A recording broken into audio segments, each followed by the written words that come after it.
Of the show for today. We're talking to Dr. Leonard Madu, and the topic is Cuba.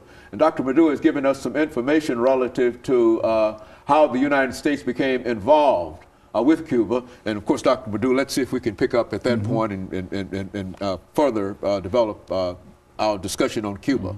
Yes, because of the policies, chosen by the Castro government, which was anathema to our own government, the Eisenhower administration, and subsequently, the Kennedy administration, started plotting to overthrow the Castro regime.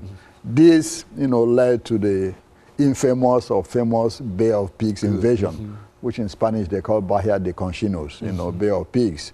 The invasion failed, of course, and after this, the Soviet Union as then came in. Khrushchev was leader of the Soviet Union at that time. They came in to support Cuba, started putting missiles, all around the island. This was a threat, of course, to our government here. Kennedy, upped the ante and said that the Russians should remove all the missiles. Otherwise, the U.S., would not hesitate to attack, Cuba. But after some negotiations, Khrushchev, had a quid pro quo. They will remove the missiles from Cuba as far as we removed our missiles from Turkey. This was agreed, and this calmed down the situation. And because of the embargo, we imposed a big quarantine against Cuba, which exists up to today. The Russians came in with about $4.4 to $5 billion a year to the Cubans in economic subsidies, oil, food, you name it, imports and exports.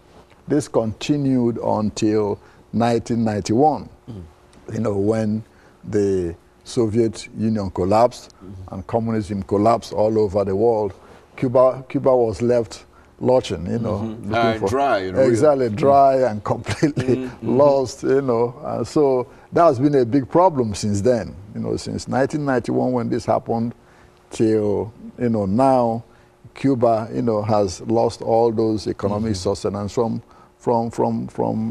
the Soviet Union. What happened was that because of that, the Castro regime started loosening some, controls on its economy, started allowing some little private enterprise here and there, and of course Venezuela replaced Russia as the main supplier